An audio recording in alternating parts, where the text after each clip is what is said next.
여러분, 세상의 모든 아름다운 것들에는요, 짝이 있다고 생각합니다.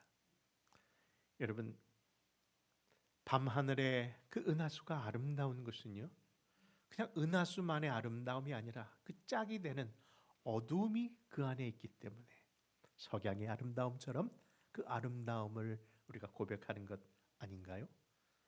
그렇습니다. 아름다운 화음은 뭡니까?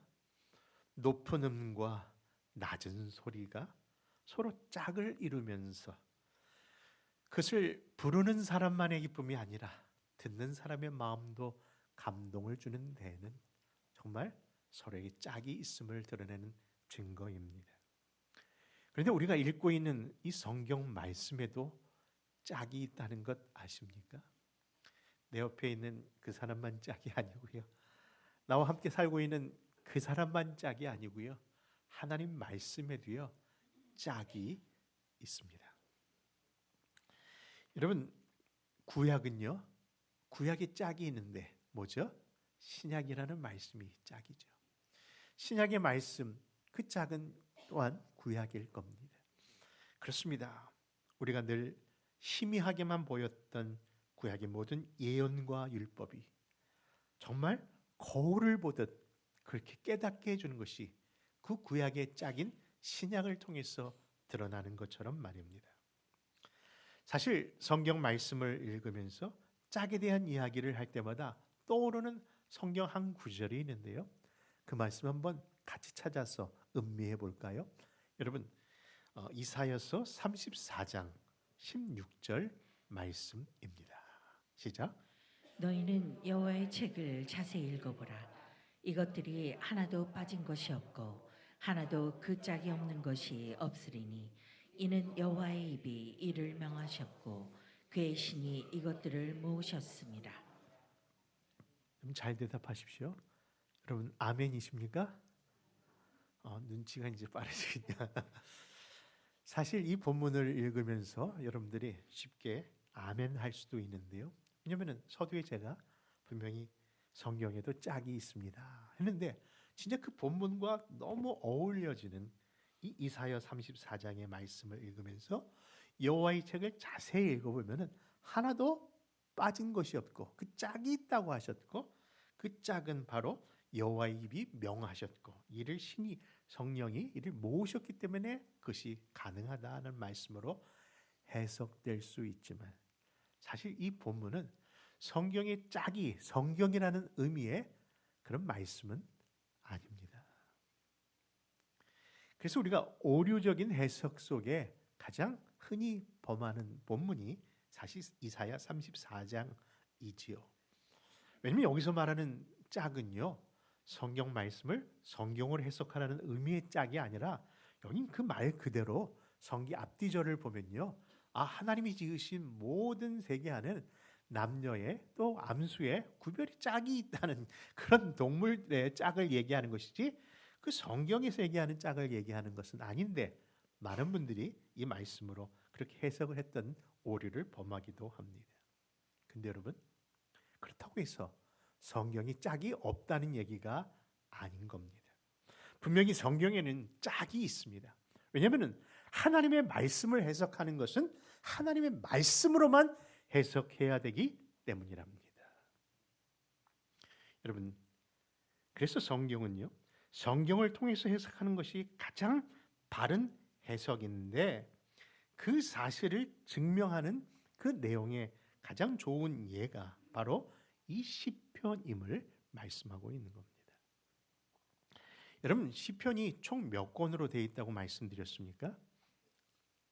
150편인데 몇 권으로요?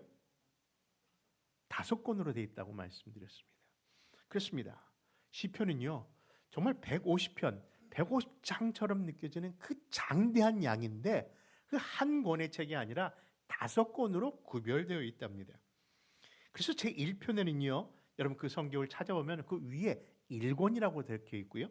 또 42편에는 그것을 2권으로, 또 73편에는 3권으로, 90편에서는 4권으로, 그리고 요즘 우리가 읽고 있는 시편 107편부터는요, 마지막까지 제5권이라고 그렇게 편성되어 있는 성경입니다. 근데 여러분, 이 시편이 오곤이라고 하는 말씀을 통해서 이 안에도 짝이 있다면은 그런 의미가 부여된 것 아닐까요? 그렇습니다.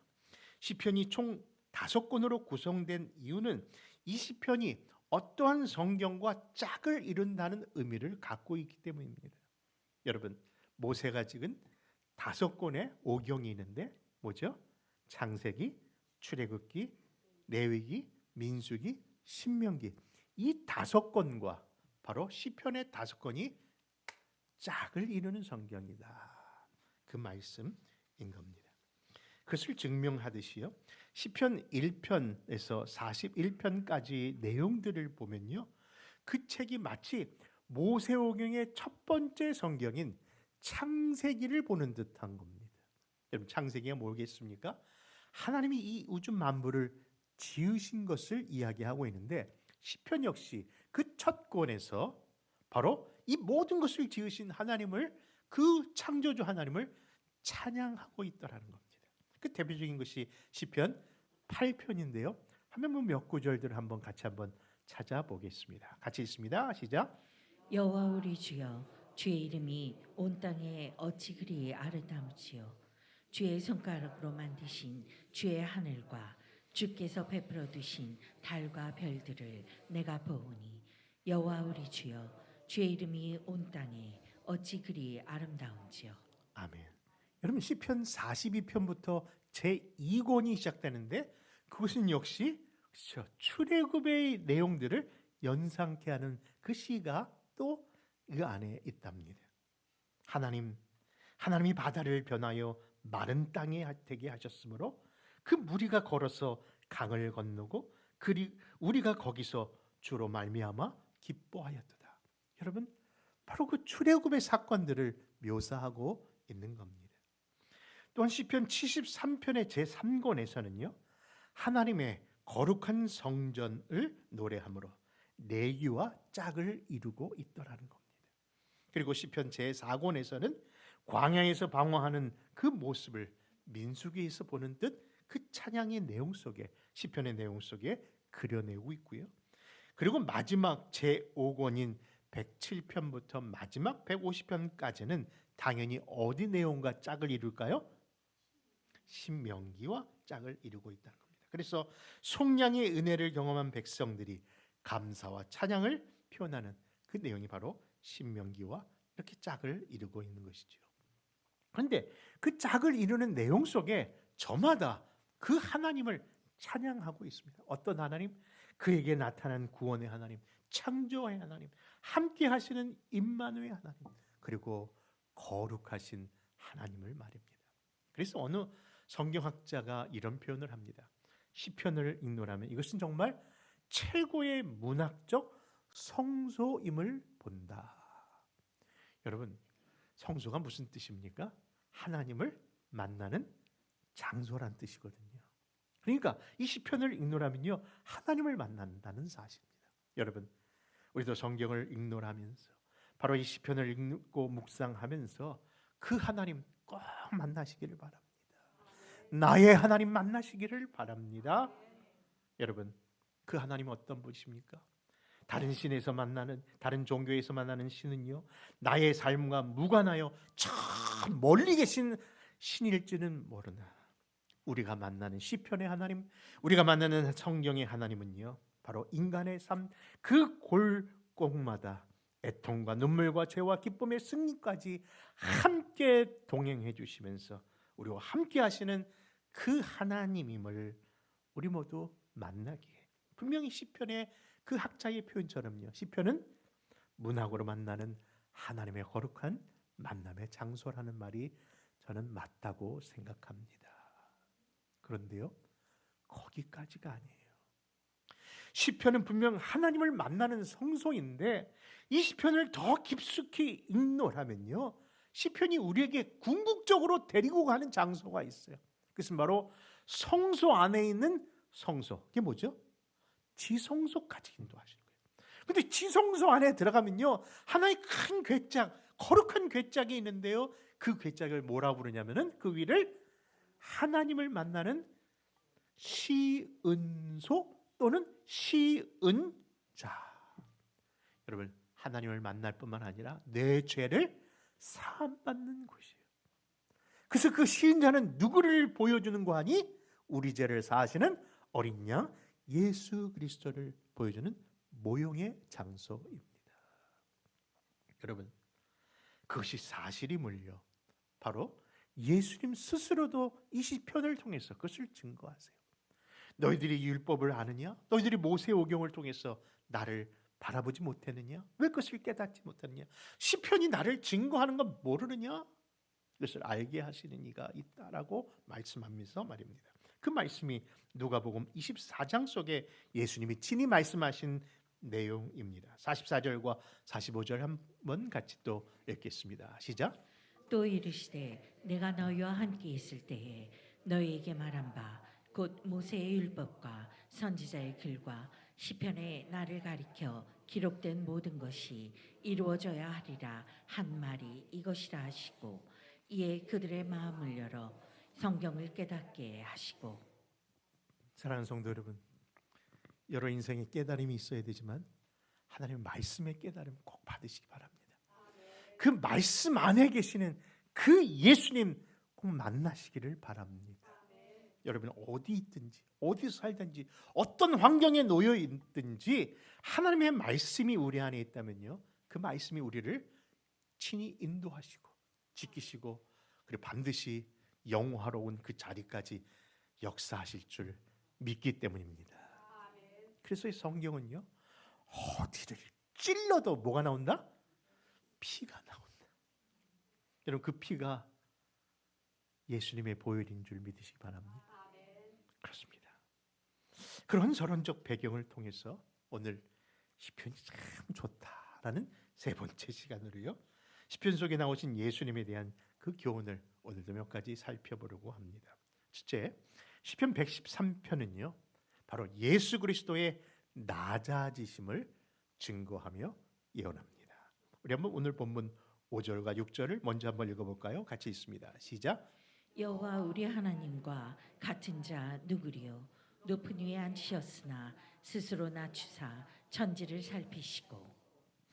여러분, 시편 113편을 얼핏 보면요, 우리 하나님이 정말 가난한 자, 연약한 자들을 살피시는 분이시구나, 그들을 도우시는 분이구나, 그런 인자의 하나님, 그런 사랑의 하나님께 찬양하는구나라고 그렇게 언뜻 우리가 이해할 수 있으나, 이미 말씀드린 것처럼 성경은요 어디까지 우리를 인도하십니까? 그 성소 안에, 성소 지성소에 계신 예수 그리스도를 보여주고 있는 겁니다. 그분이 어떤 분이십니까? 바로 영광의 높은 보좌 자리에 앉아 계셔야 되는 그분이 바로 우리를 위하여 낮고 낮은 자리까지 여러분 낮아지심, 그것을 신학적인 표현으로 비하라고 하는데, 낮음으로 내려오셨다. 그 비하라는 현장까지 나타나신 겸손의 하나님을 이처럼 보여주고 있는 겁니다. 사실 이 사실을요, 바로 이 시편 113편의 또 다른 짝이라 할 수 있는 그 말씀이 신약 가운데 있는데요, 그 말씀이 빌립보서 2장 6절에서 8절인 거죠. 우리 한번 그 말씀도 한번 같이 짝을 맺어 보시기를 바랍니다. 같이 읽습니다. 시작. 그는 근본 하나님의 본체시나 하나님과 동등됨을 취할 것으로 여기지 아니하시고 오히려 자기를 비어 종의 형체를 가져 사람들과 같이 되었고 사람의 모양으로 나타나셨으며 자기를 낮추시고 죽기까지 복종하셨으니 곧 십자가에 죽으심이라.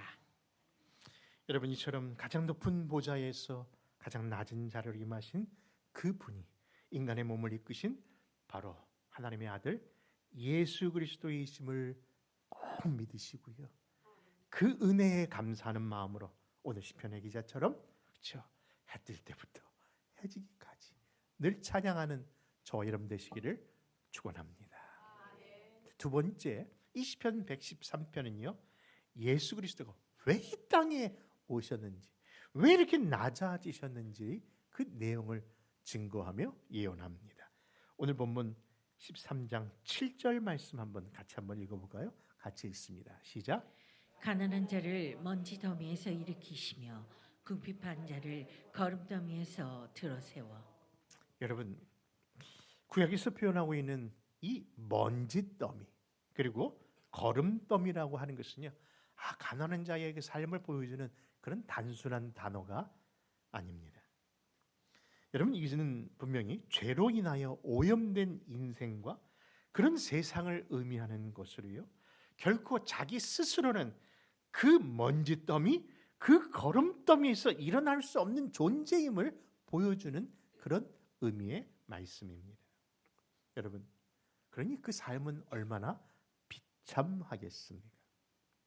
근데 그 비참한 인생이요, 신약에서 짝을 이루는 사건이 하나 나옵니다. 어디냐고요? 요한복음 5장인데요. 이름은 자비의 집이라고 불려지는 베데스다인데, 그 베데스라 불려지는 연못가에 아주 오랜 병마로 인해서 정말 인생의 절망의 삶을 살고 있는 여러 병자들이 나오는 이야기 내용입니다.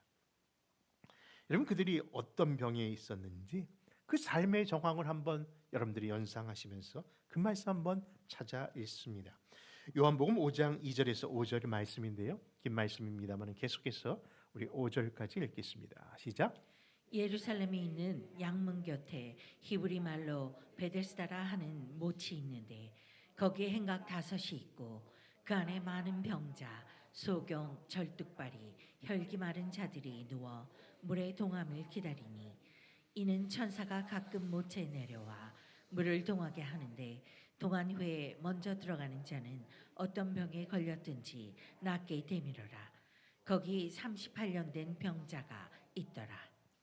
여러분, 그 베데스라는 그 연못가에 여러 병자들이 그렇게 누워 있고 그 안에 있는데요, 그 병자들의 한 가지 공통점이 있답니다. 그건 뭘까요? 그것은 바로 자기 스스로는 결코 그 물에 먼저 들어갈 수 없다는 겁니다. 그런데 그들이 뭐예요? 그것을 평생 소원으로 삼고 있어요. 그것이 사실인지 아닌지 모르는, 확인되지 아니하는 전설 속에 그 천사가 잠깐 내려 목욕을 하는 순간에 그 물이 동하면 먼저 들어가는 자가 어떤 병이든지 낫는다고 하니 그것을 신앙 삼아 끝까지 그 자리에 떠나지 않고 있었던 사람들이라는 겁니다. 아마 이 자리에도 내 평생 고질병 때문에 누구라도 좀 낫게 해주면 좋겠다는 마음으로, 그런 마음으로 생각하는 분이 있다면요, 여러분, 미신을 잡을 것이 아니라 주님 잡으시기를 바랍니다. 여러분, 그런데 그들이 그러한 꿈과 바램은 있었지만 보십시오, 그들의 병자가 어떤 병자입니까? 맹인입니다. 다리 저는 사람입니다. 38년 동안 들것에 누워있는 자입니다. 그런데 그가 어떻게 누구보다도 먼저 내려갈 수 있겠습니까? 여러분, 이와 같은 헛된 미신의 바람에 사로잡혀 있던 사람들이 그 모습 속에 드러나는데, 그런 망상과 절망의 현장에 누가 찾아오셨다고요? 우리 예수님이 찾아오신 겁니다. 그들이 예수님을 찾아간 것이 아니라 그런 절망의 자리에 우리 예수님이 찾아온 겁니다. 그 절망의 자리가 바로 나의 자리도 아니었습니까?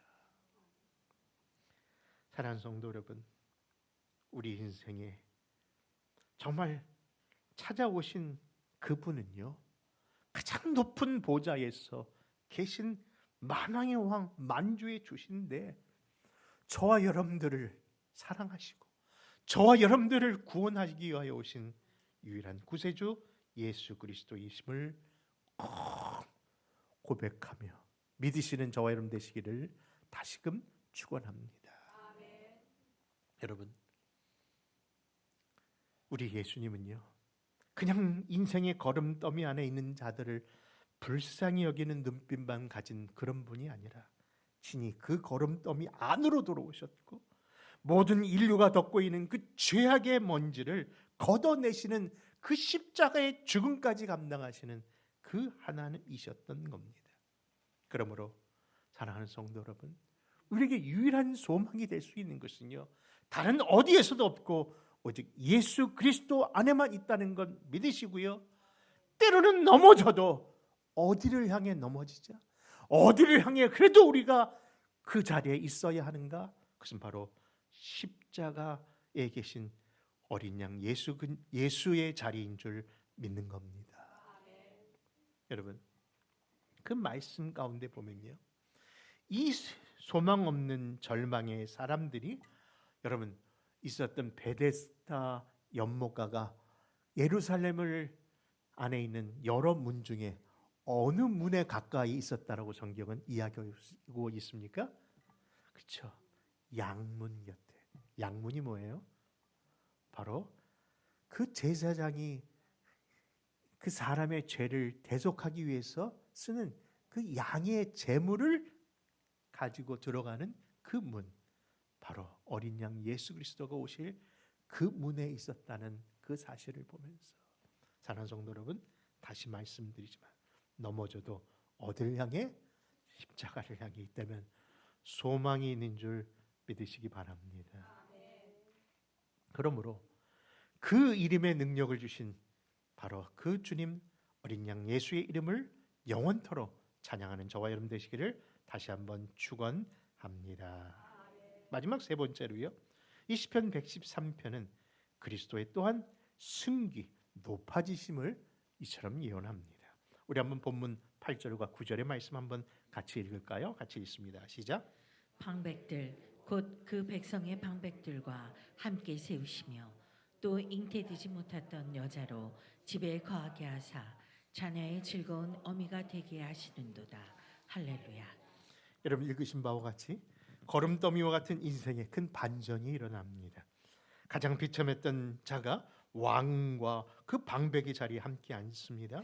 끊어졌던 생명이 수많은 자녀들을 얻게 되는 놀라운 역사가 일어납니다. 이는 바로 예수 그리스도의 대속의 죽음과 그리고 부활과 승천을 통해서, 그리고 성령이 세우신 이 교회를 통해서 그 모든 예언이 이처럼 성취될 것을 보여주는 예언의 말씀인 것이죠.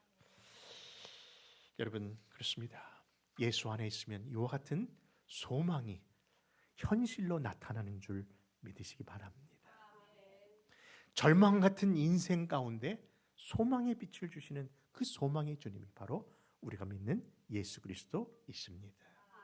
이 사실을 증거하듯이요, 어제 우리 이 새벽 이 제단에서 우리가 섬기고 있는 베레카 선교회 최다니엘 목사님이 메시지를 아침에 전하셨는데요, 전하는 메시지를 들은 많은 성도들 가운데 저에게 너무나도 큰 도전이었다라는 큰 은혜의 고백들을 많이 하시더라고요.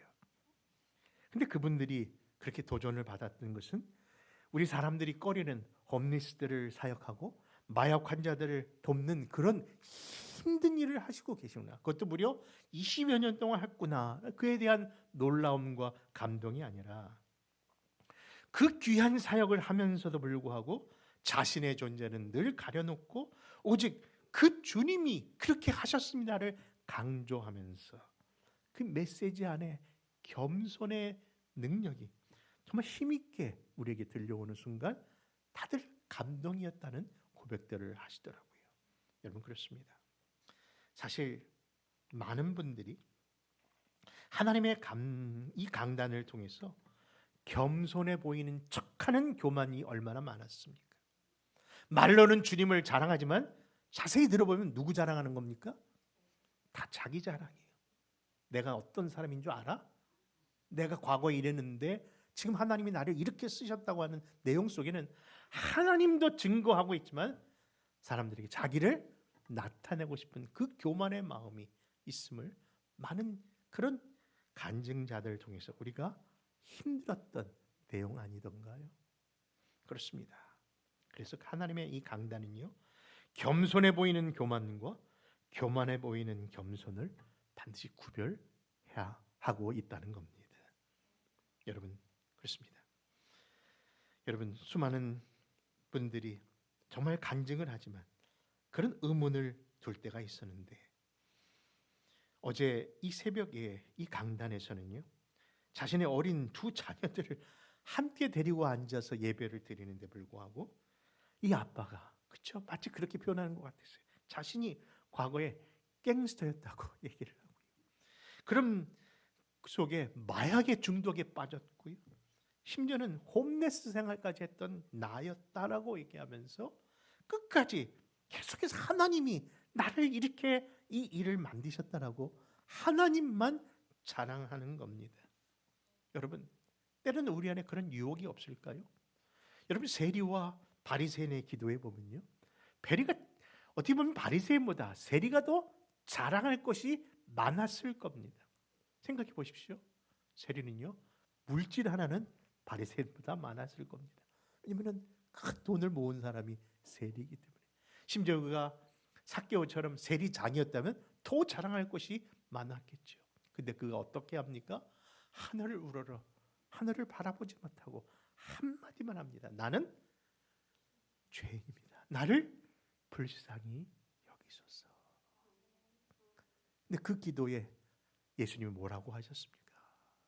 누가 응답받는다고요? 누가 하나님이 기뻐하시는 기도라고요?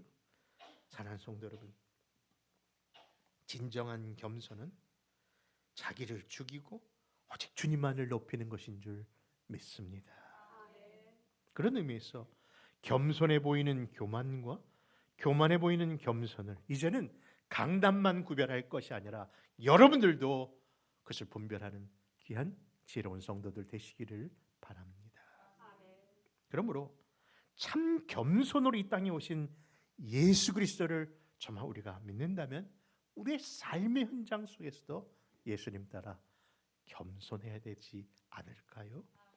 그것을 다짐하면서 오늘 본문 마지막 이 시편 113편 1절에 4절로 그 교훈을 삼고자 하는데, 같이 읽으면서 그러한 찬양자들, 그러한 주님을 따르는 믿음의 백성들 다 되시기를 주의 이름으로 축원합니다.